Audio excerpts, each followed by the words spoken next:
I'd like to take a moment to let you all know about a new non-profit organization started by my brother Craig. It's called Treats and Truth. They fill oversized brown lunch bags with snack items, chips, crackers, popcorn, cookies, etc. Also, a bottle of water, toothbrush, toothpaste, sanitary wipes, and most importantly, a small gospel-tract book of John. No cigar? I'll have to talk to him about that. The bags are then hand-delivered to the homeless and people in need in and around the Los Angeles area. Let's help get this ministry off the ground. They're a 501c3 tax-exempt organization, so any and all donations are tax-deductible and greatly appreciated. Visit their website at treatsandtruth.org. Check out the show notes for the link. Also, please follow them on Facebook and Instagram. Thank you.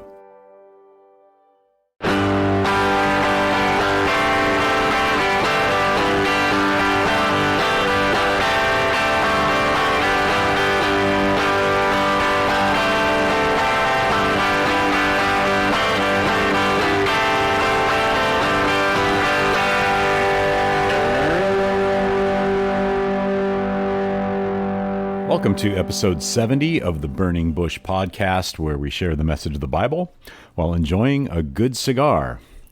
Glad you could stop by this week, and hope you're doing well.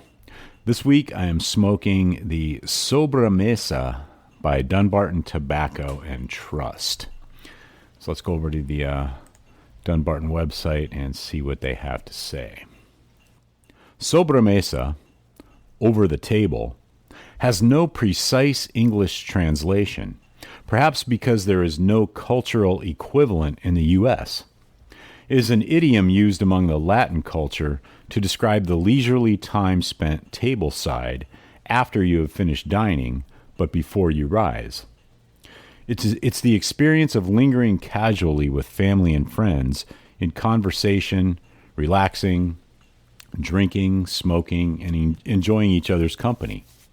Sobremesa is one of life's simplest, yet greatest pleasures. Sobremesa will be continuously crafted. However, the pace of its production is being dictated by the tobaccos themselves, and therefore will be limited in its availability via select purveyors for the foreseeable future. And the tasting notes are a lush liga with a creamy core laced with abundant notes of cedar, cocoa, and café, which is punctuated by a Telecherry peppercorn retrohale. Pleasing to the nose and providing the smoker a delightfully sweet, lingering finish. And the wrapper is Ecuadorian Habano. Binder is San Andres Negro, and it has various filler tobaccos. It is a medium profile. And the vitolas are Gran Imperiales, 7x54, Elegante and Cedros, 7x50, Cervantes Fino, 6 1/4 by 46, the El Americano, 6x52, Robusto Largo, 5 1/4 by 52, and the Short Churchill, 4 3/4 by 48. That is the Sobremesa by Dunbarton Tobacco and Trust.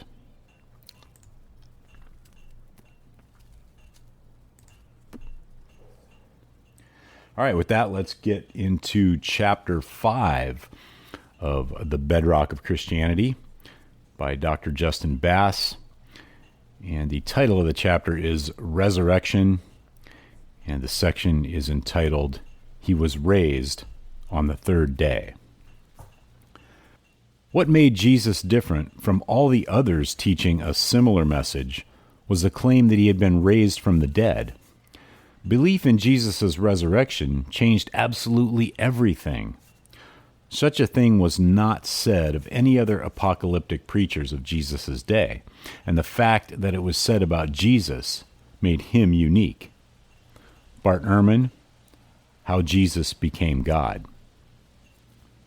The New Testament writers speak as if Christ's achievement in rising from the dead was the first event of its kind in the whole history of the universe. He is the first fruits, the pioneer of life. He has forced open a door that has been locked since the death of the first man. He has met, fought, and beaten the king of death. Everything is different because he has done so. This is the beginning of the new creation. A new chapter in cosmic history has opened. C.S. Lewis, Miracles. J.R.R. Tolkien, creator of The Hobbit and The Lord of the Rings, once gave a fascinating lecture called On Fairy Stories that lays out his philosophy of fairy stories and fantasy in general. In it, he argues that the genre of fairy should not only be associated with children, but is primarily for adults. Within this lecture, Tolkien coins a wonderful word, eucatastrophe, literally meaning a good catastrophe. Tolkien defines it as the sudden happy turn in a story which pierces you with a joy that brings tears. Every great fantasy story must have a eucatastrophe. According to Tolkien, The Hobbit's eucatastrophe is toward the end, during the Battle of Five Armies, when Bilbo is beginning to think that all hope is lost. The clouds were torn by the wind, and a red sunset slashed the west. Seeing the sudden gleam in the gloom, Bilbo looked round. He gave a great cry. He had seen a sight that made his heart leap. Dark shapes, small, yet majestic against the distant glow. "The eagles! The eagles!" he shouted. "The eagles are coming!" Tolkien concludes his lecture discussing what he believes is the greatest eucatastrophe of the real world. The birth of Christ is the eucatastrophe of man's history. The resurrection is the eucatastrophe of the story of the incarnation. This story begins and ends in joy. Describing the lecture in a letter, he writes, "I concluded by saying that the resurrection was the greatest eucatastrophe possible in the greatest fairy story, and produces that essential emotion, Christian joy, which produces tears because it is qualitatively so like sorrow, because it comes from those places where joy and sorrow are at one, reconciled, as selfishness and altruism are lost in love."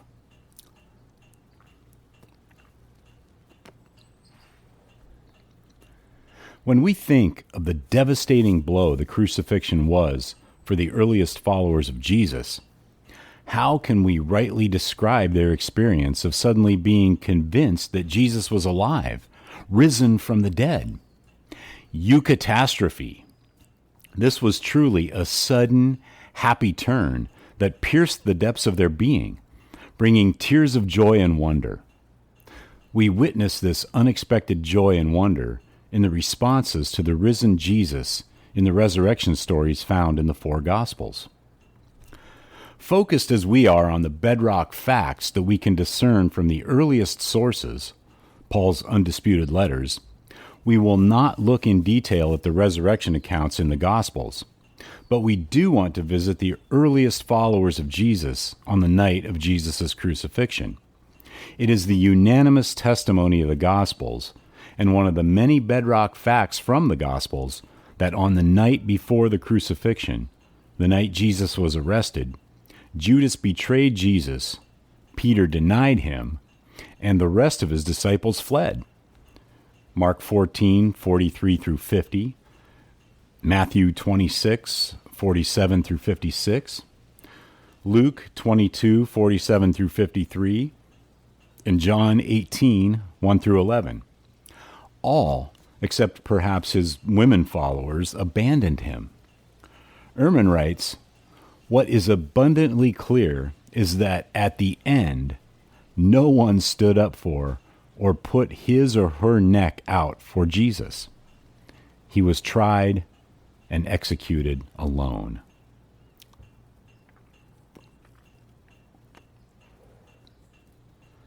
Let us then time travel to this very night, Good Friday night in Jerusalem, to the place or places where the disciples are hiding. Whether they were all together or scattered in different places throughout Jerusalem, we do not know. What we do know is that all their hopes and dreams of Jesus as the Messiah had been crushed. The crucifixion of their leader was a death blow to their movement, as it was to a dozen or so other messianic movements around this time, as we will see below. A crucified Messiah was a contradiction in terms in first century Judaism or Judaisms. What we don't know is their attitude toward Jesus at this moment. They had followed this extraordinary man for over 3 years, and now he was dead. Were they sad for him, weeping floods of tears for their dead master? Or were they angry, enraged at Jesus for leading them astray all these years? We can't know for sure, but either one seems plausible historically. What we can say with historical certainty, the bedrock fact that I want to focus on in this chapter, is that sometime very soon after this, possibly on the third day after the crucifixion, Sunday, these same overwhelmingly devastated followers were suddenly convinced that their crucified leader had risen from the dead.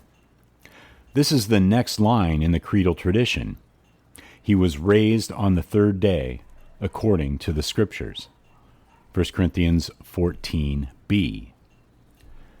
That Jesus' earliest followers, soon after his death, became convinced that Jesus rose from the dead and appeared to them is, like the crucifixion, as historical as anything can ever be. In this chapter, I want to focus on this unparalleled, innovative claim of the earliest Nazarenes. This crucified man, Jesus, rose from the dead. Where did they get this idea of their crucified leader rising from the dead? We are, of course, for now assuming Jesus remained dead and did not appear to them. Many Jews at this time believed in a future bodily resurrection. Many Jews expected a Davidic Messiah figure to arrive and rescue them from their pagan oppressors, yet not one of them envisioned a two-stage resurrection in which the Messiah would die and be resurrected first, and then the general resurrection would take place at the end of this present age, let alone a Messiah that would be crucified by their pagan oppressors. According to N.T. Wright, there are no traditions about a Messiah being raised to life. Most Jews of this period hoped for resurrection. Many Jews of this period hoped for a Messiah, but nobody put these two hopes together until the early Christians did so.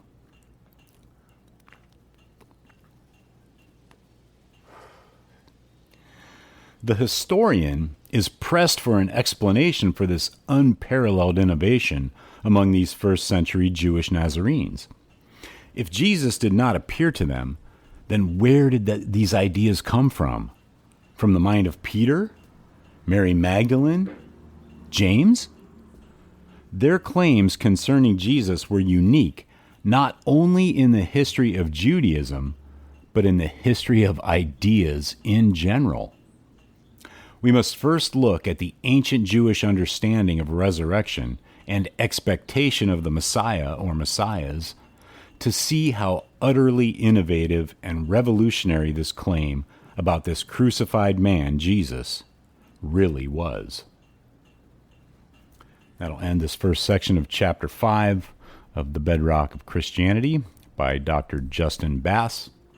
Don't forget to check out the show notes for links to Dr. Bass's website, where you can pick up your own copies of his books, check out his YouTube channel, and also check the links for Treats and Truth Ministry, where you can get involved with bringing the gospel to the homeless and blessing them. Also, groundworksministries.com for daily Bible studies and devotionals, and also the Burning Bush podcast merchandise store, where you can pick up some things to help spread the word about the show. And I'd really appreciate it if you would tell your friends. So until next week, have a great day, have a great cigar, and God bless.